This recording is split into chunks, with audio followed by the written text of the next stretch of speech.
आचार्य देवो भव।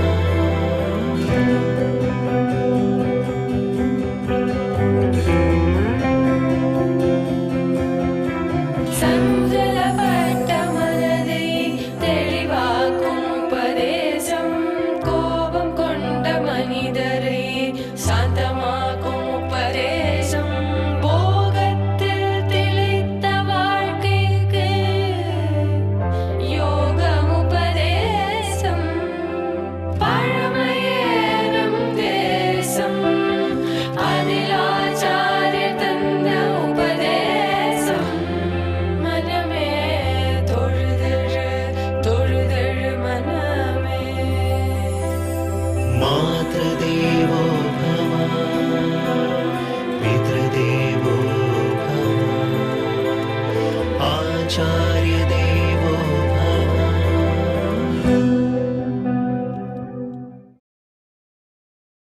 எது சிறந்த பிறவி? வருணனா பிறக்கிறது சிறந்ததா, வசிஷ்டரா பிறக்கிறது சிறந்ததா, நானா பிறக்கிறது சிறந்ததா, மாடா பிறக்கிறது சிறந்ததா, எறும்பா பிறக்கிறது சிறந்ததா? இது ஒண்ணுமே வேண்டாம். நீர் எல்லாமே அறிவிருக்கிறதாவே சொல்லிட்டு இருக்கீருப்போ. இந்த ஜமக்காலத்துக்குள்ள நான் போந்து விடுறேன். ஜமக்காலமா கூட பிறக்கலாமான்னால் பிறக்கலாம். ஆத்மா ஜமக்காலத்துக்குள்ளேயும் உண்டு, புடவைக்குள்ளேயும் உண்டு, வேட்டிக்குள்ளேயும் உண்டு, நீங்க போட்டு இருக்கிற கண்ணாடிக்குள்ளேயும் உண்டு, ஒலிபெரிக்குள்ளிக்குள்ளேயும் உண்டு. எதற்குள்ளும் ஆத்மா உண்டு. அப்ப எதுதான் வேறுபடுத்துறது? மனித ஆத்மாவையும், மனித ஆத்மான்னு ஒண்ணு இல்லை, நான் புரியறதுக்காக சொல்றேன். மனித உடல் தான் உண்டு, மனித ஆத்மா கிடையாது. ஆத்மா மனித உடலை எடுத்து கொண்டிருக்கிறார், அவ்வளவே. ரொம்ப ஜாகிரதையா நீங்க புரிஞ்சுக்கணும். உங்களாரா நீங்க ஆறுன்னு கேட்டா இனிமே என்ன பதில் சொல்லணும்? நான் இப்போ ஒரு 50 வயசு 52 வயசு ஆறுது எனக்கு. இப்போ நான் வயோதிகன் அப்படின்னு சொல்லிட்டா அதுவும் நிச்சயம் இல்லை பாருங்க. ஏன்னா எனக்கு 2 வயசு இருக்குச்சே நான் குழந்தைன்னு சொல்லிட்டேன், எனக்கு 10 வயசு ஆச்சுச்சே நான் பாலன்னு சொல்லிட்டேன், எனக்கு 25 வயசு இருக்குச்சே நான் இளைஞன்னு சொல்லிட்டேன், இப்ப நான் முதியவன்னு சொல்லிக்கிறேன். அதுல கூட ஒரு அடையாளம் இல்லையா? எனக்கு 4 அடையாளம் சொல்லிட்டு இருக்கேன் இப்போ. அப்ப ஒரே அடையாளம் இடத்தின் படிக்கும் சொல்ல முடியல, காலத்தின் படிக்கும் சொல்ல முடியல, மனிதனா மிருகமானு சொல்றதுக்கு முடியல. பொதுவா ஒரு அடையாளம், மாறாத அடையாளம், இடம் மாறினாலும் மாறக்கூடாது, நேரம் மாறினாலும் மாறக்கூடாது. அப்படி ஒரு அடையாளம் நமக்கு இருக்கானால் ஆத்மானு தான் சொல்லியானும். அந்த ஒரு அடையாளம் தான் மாறாது. ஏன்னா நான் குழந்தையா இருக்கிறச்சேவும் ஆத்மா, பாலனா இருக்கிறச்சேவும் ஆத்மா, இளைஞனா இருக்கிறச்சேவும் ஆத்மா, முதியவனானாலும் ஆத்மா, எந்த பிறவி எடுத்தாலும் ஆத்மா. திண்டுக்கல்ல இருந்தாலும் ஆத்மா, ஸ்ரீரங்கத்தில் இருந்தாலும் ஆத்மா, பத்ரியில இருந்தாலும் ஆத்மா. அது மட்டும் மாறவே மாறாது இல்லையோ. ஒரே மாதிரி இருக்கிறவர். ஆனா ஒரு மாறுதல் வருதே. மனித பிறவி எடுத்துன்னு இருக்கிற ஆத்மா, மாட்டு பிறவி எடுத்துன்னு இருக்கிற ஆத்மா. இனிமே நீங்க ஜாகிரதையா, என்ன கோவிச்சு கூடாது, இருந்தாலும் சொல்லிடுறேன் என்ன பண்ணணும்னு.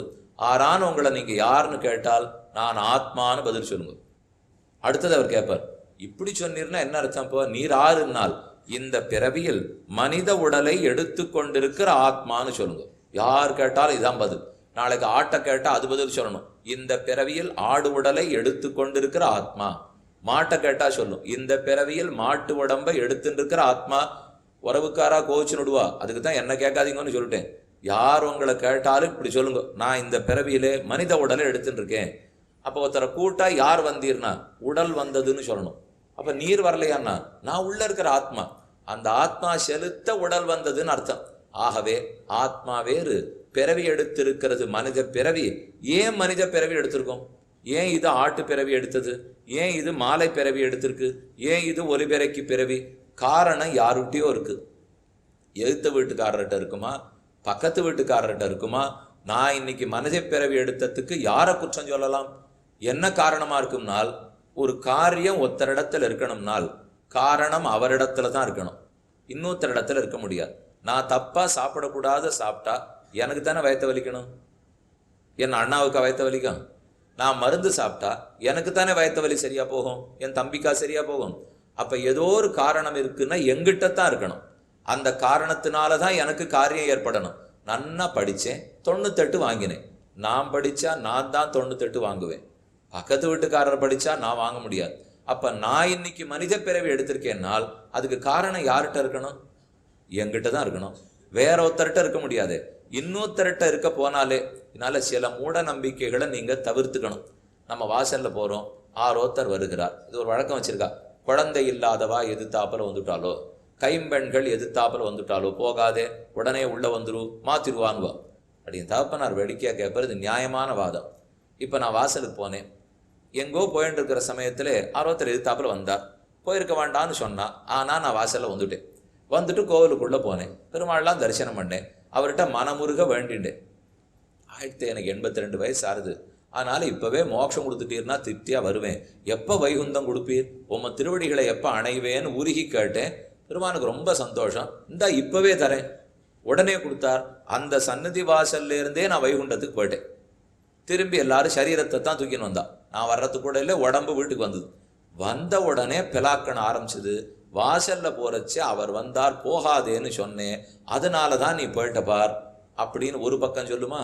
கொஞ்சம் உணர்ந்தவனா இருந்தா என்ன சொல்லுவான், இப்படி பாருங்களேன், அவர் எதிர்த்தாப்புல வந்ததான் பெராப்பேரான வைகுந்தமே இவர் கிடைச்சது அப்படின்னு சொல்லலாமா.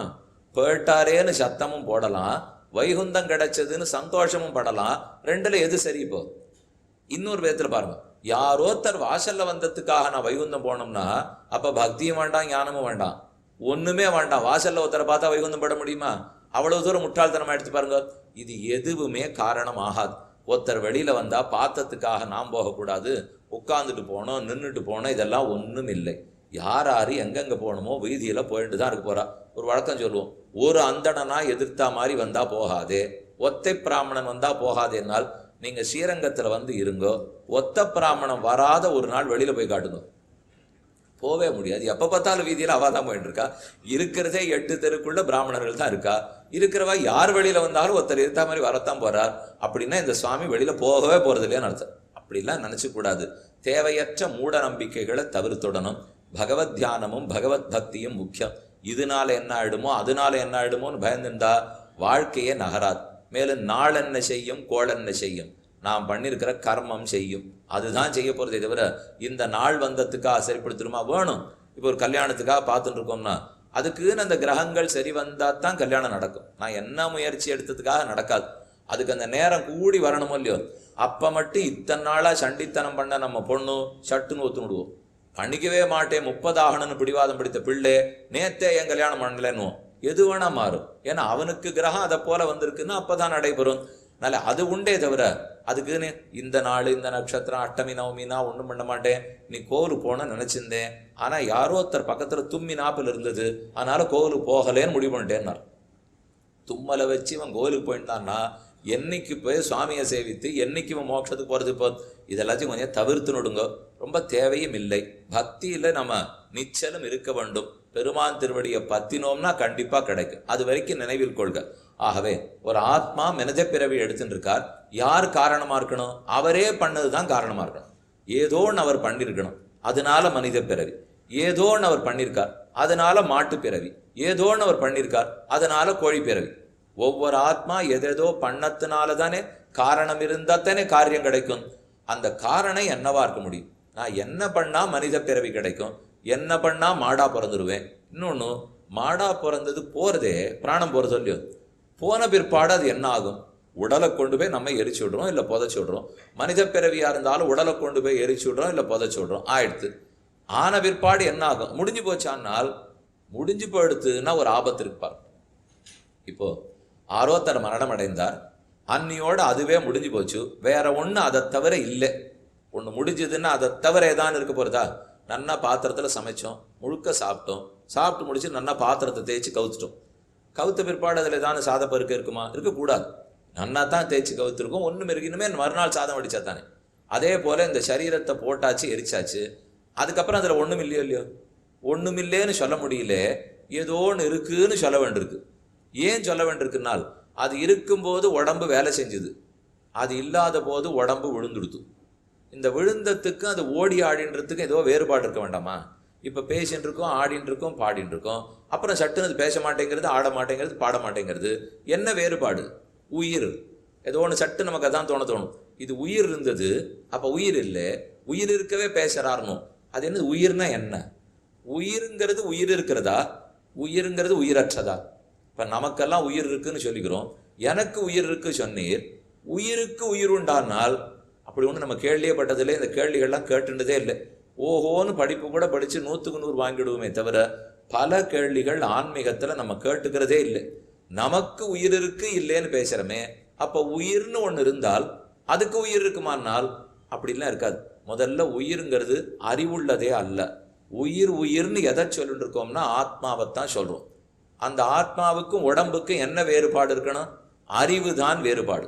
ஆத்மாவுக்கு அறிவு இருக்கிறது, உடலுக்கு அறிவு கிடையாது. அறிவில்லாதனால்தான் இதுவா எதுவும் பண்ணாது.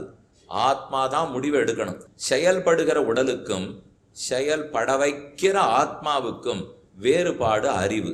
ஞானம் தான் பெரிய வித்தியாசம்.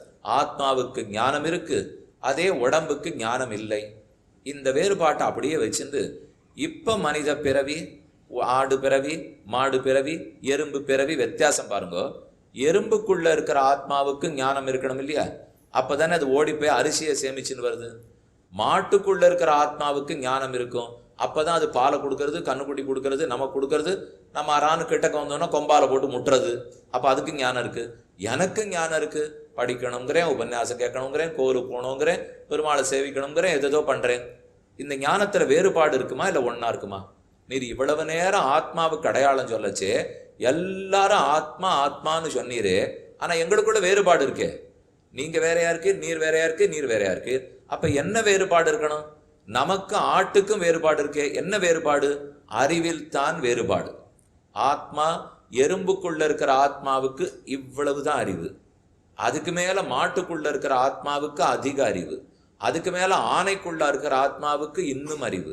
அதுக்கு மேல சிறுத்தை புலிக்குள்ள இருக்கிற ஆத்மாவுக்கு இன்னும் அறிவு. அதை விட மனிதனுக்குள்ள, மனித உடலுக்குள்ள இருக்கிற ஆத்மாவுக்கு இன்னும் அறிவு. அதை தவிர தேவர்களுடைய உடலுக்குள்ள இருக்கிற ஆத்மாவுக்கு இன்னும் அறிவு. எல்லாத்தோட கடவுள்ங்கிற பரமாத்மாவுக்கு அத்தனையும் அறிவு. அறிவுல தான் வேறுபாடுங்க. இவர் இதுவா பிறந்திருக்கார், இதுவா பிறந்திருக்கார், இதுவா பிறந்திருக்காருனால் இந்த வேறுபாட்டை விளைவிப்பதே அறிவு. ஏன் ஆத்மாக்கள் எல்லாரும் சமமா இருக்கக்கூடாதா? நீர் கொஞ்ச நேரம் முன்னாடி சொன்னீரே, ஓர் அடையாளம் சொன்னாலும் அந்த அடையாளம் மொத்த ஆத்மாவுக்கும் பொருந்தும் நீரே. அப்ப எல்லா ஆத்மாக்களும் ஞானத்துல சமம்னு சொல்லலாமே. எல்லாருமே சமமான ஞானம் இருக்கிறவான்னு சொல்லலாம். ஆனா சொன்னா அப்படி காணும். இங்க இருக்கிறவாளுக்குள்ளே வித்தியாசம் இருப்பார். ஓஹோன்னு முனைவர் பட்டம் பெற்றவா இருக்கலாம், இளங்கலை பட்டம் பெற்றவா இருக்கலாம், 8வது மட்டும்தான் படிச்சவா இருக்கலாம். அறிவுல வேறுபாடு இருக்கு. இதெல்லாம் மனிதர்களுக்குள்ள வேறுபாடு. அப்படின்னா எறும்புக்குள்ள என்ன இருக்கும், பறவைக்குள்ள என்ன இருக்கும்? இந்த வேறுபாடுகளுக்கு எது காரணம்? ஏதோ இருக்கணும். இப்போ ஒன்னொன்னா பார்ப்போம். எது காரணம்? நான் மனிதனா பிறந்ததுக்கு எது காரணம்னு பார்த்தோம். ஏதோ ஒரு காரணம் இருக்கு. அது என்ன, நான் என்னன்னு பேர் சொல்லலை, ஏதோ ஒரு உருவம்னு வச்சுங்களேன். நான் மனிதனா பிறந்ததுக்கு ஏதோ காரணமா இருக்கணும். ஏதோ எனக்கு இந்த அளவுக்கு அறிவு இருக்கிறதுக்கு ஏதோ ஒரு காரணம் இருக்கணும். ஏதோ அந்த ஏதோங்கிறது எது? அதைத்தான் ஞானிகள் அத்தனை பேரும் கர்மங்கள்னு சொல்றா. நாம ரொம்ப நாளா கர்மத்தின் வசப்பட்டிருக்கோம். அது நாமே செஞ்சதுதான். கர்மம்னு ஆரோ தலையில போடல. நமக்கு இப்போ நாம செஞ்சிருக்கிற கர்மம், ஏதோ சில கர்மங்களை செய்திருக்கோம். அப்ப இன்னென்ன கர்மத்தை செய்தா மனிதனா பிறக்கலாமோ? ஆமா. இன்னென்ன கர்மத்தை செய்தா ஆடா பிறந்துருவோமோ? ஆமா. இன்னென்ன கர்மத்தை செய்தா இந்திரனா பிறந்துருவோமோ? ஆமாம். அப்ப இன்னென்ன கர்மங்கள் இன்னென்ன பிறவி கொடுக்கும்ங்கிற ஒரு சட்டம் இருக்கணும். நான் இன்னது பண்ணா இந்த இடத்துல வேலை கிடைக்கும். நீ 99 வாங்கியிருந்தியானா இந்த கல்லூரியில இடம், நீ 59 வாங்கியிருந்தியானா இந்த கல்லூரியில இடம். அதை போல நான் இந்த மாதிரி கர்மங்களை செஞ்சிருந்தேன்னா இந்த இடத்துல இந்த பிறவி கிடைக்கும், அந்த மாதிரி கர்மங்களை செய்திருந்தா இந்த இடத்துல கிடைக்கும். ஒருவேளை இந்த கர்மங்கள்ங்கிறதையே நம்ம ஒத்துக்கலைன்னு வச்சுக்கோ. அதெல்லாம் நான் ஒத்துக்க மாட்டேன், என்கிட்ட எந்த காரணமும் இல்லை, ஏனோ நான் மனிதனா பிறந்திருக்கேன், ஏனோ நான் மாடா பிறந்திருக்கேன்னு ஒருத்தர் பிடிவாதம் பிடிக்கிறாருன்னு வச்சுங்க. ஆத்மான்னு தனியா ஒத்துக்க மாட்டேன், கர்மங்கள்னு ஒன்று ஒத்துக்க மாட்டேன் என்று பிடிவாதமா சொன்னால் அதுல ஒரு பெரிய ஆபத்து இருக்கு, குழப்பம் ஏற்பட்டுடும் உலகத்துல. அதே மாதிரி இது ஒரு பக்கம் சொல்லிட்டேன், இது தப்பான வழி சொல்லியிருக்கேன். இப்போ என்ன தப்பு பண்ணாலும் தண்டனை இல்லாத தப்பிச்சுன்னு போயிடலாம், ஏன்னா கடைசி நாள்ல பண்ணான். இது இன்னொரு நல்லது இருக்கலாமே. நான் ரொம்ப நன்னா ஒரு கோயில் கட்டினேன், கும்பாபிஷேகம் நடத்தணும். நடத்துற சமயத்துக்கு முதல் நாள் நான் போயிட்டா கும்பாபிஷேகம் பண்ணத்துக்காக, கோவில் கட்டினத்துக்காக ஒரு புண்ணியம் ரொம்ப நன்னா இருக்கு, நல்ல காரியம் பண்ணிருக்கேன்னு இல்லையோ, நல்ல காரியம் பண்ணதுக்கு நன்னா அனுபவிக்கணும். ஆனா அனுபவிக்கவே முடியாத சரியா முதல் நாள் போயிட்டேன்னால் அதுவும் எனக்கு குறையா இருக்கு. இப்போ ஒரு பக்கம் நல்ல காரியம் பண்ணிட்டு பரிசை அனுபவிக்காட்டாலும் வருத்தமா இருக்கு, தீய காரியம் பண்ணிட்டு தண்டனை அனுபவிக்காத போயிட்டாலும் வருத்தமா இருக்கு. அப்ப என்ன செய்யலாம்னால், நான் கடைசி நாள் நல்லது பண்ணா கூட அதை ஜாகிரதையா சேமிச்சு வச்சு அப்புறம் ஏதான அனுபவிக்கணும். சுவாமி எனக்கு பரிசு கிடைக்கணும், நான் கடைசி நாள் தப்பு பண்ணிட்டா கூட அதை ஜாகிரதையா கணக்கெடுத்து வச்சுட்டு அப்புறம் எனக்கு தண்டனை கிடைக்கணும்னுவா. அப்புறம்னா உயிரை படுத்த நீங்க உயிர் போன அப்புறம்னு ஒன்று இருந்தாலே ஒழிய கடைசி நாள் பண்ற நல்லதுக்கு பயன் கிடைக்காது.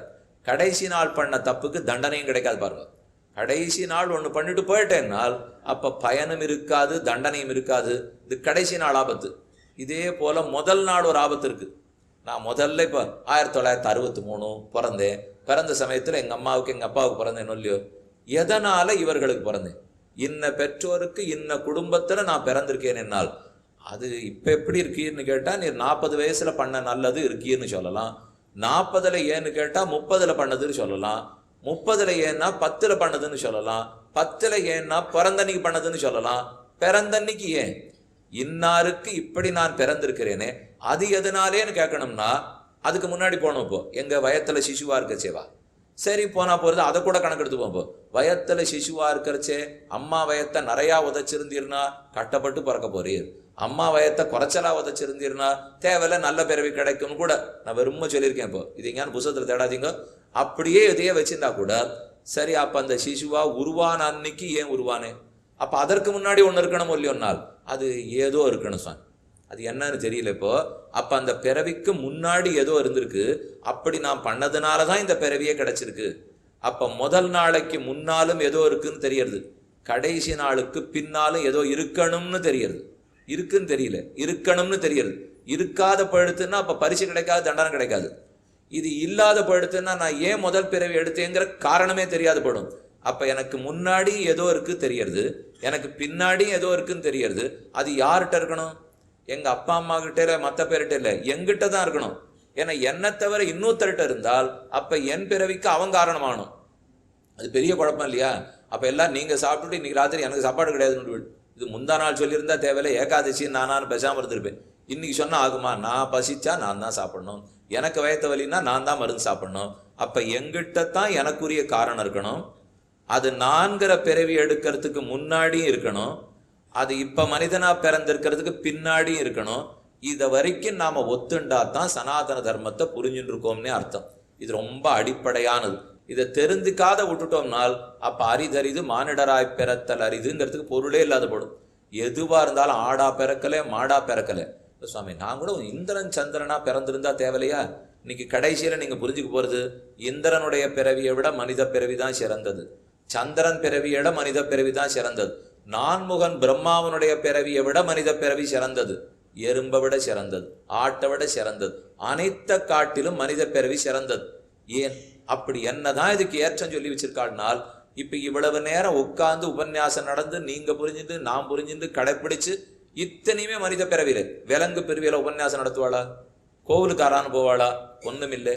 தேவேந்திர லோகத்துல கூட நடக்காது. ஏன்னா அது என்ன லோகம் தெரியுமா? நாம சம்பாதித்தா அனுபவிக்கிறதுக்கு போற லோகம்.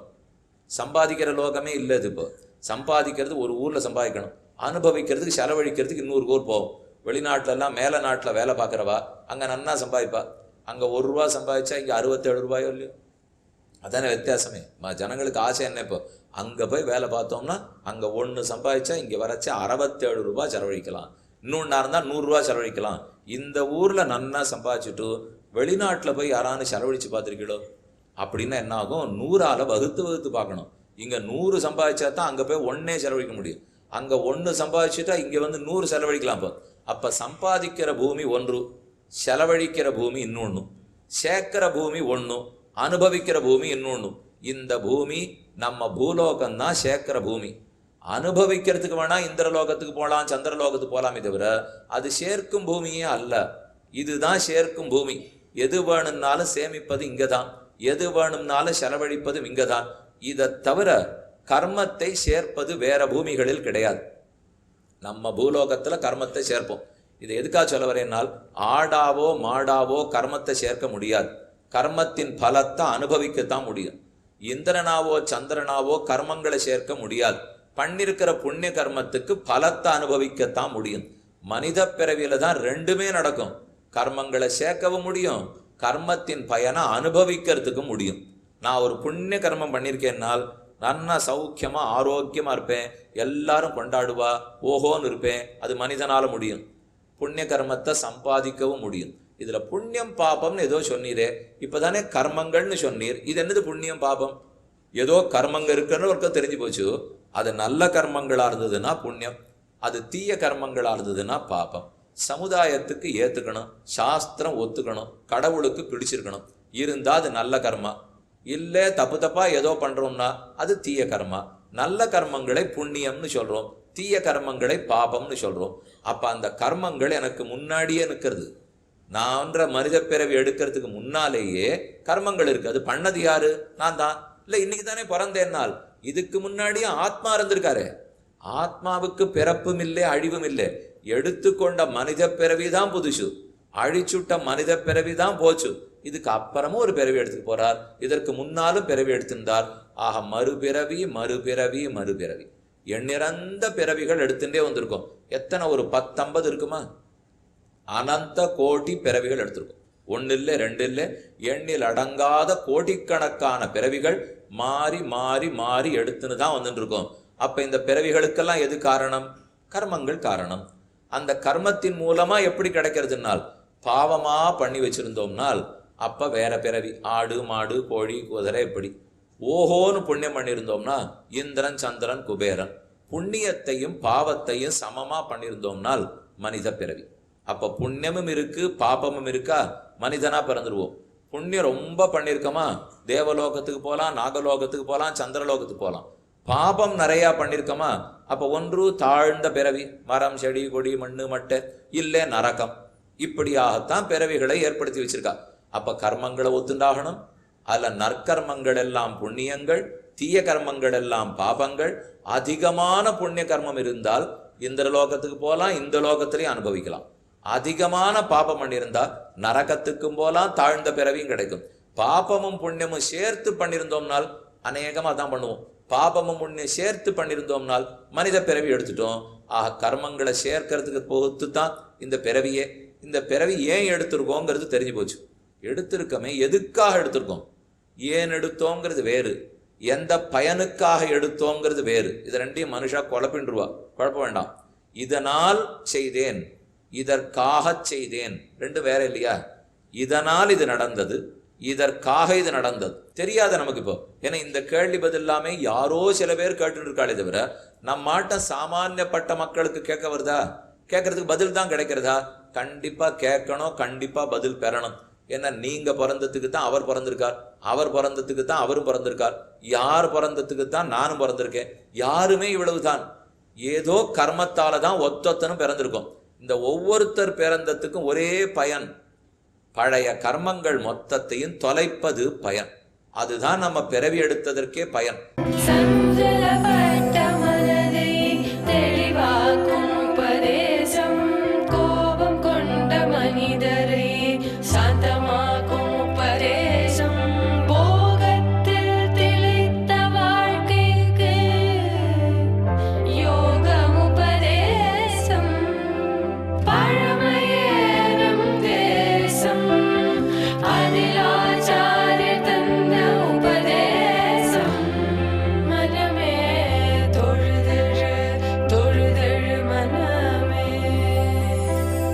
मातृदेवो भव, पितृदेवो भव, आचार्यदेवो भव.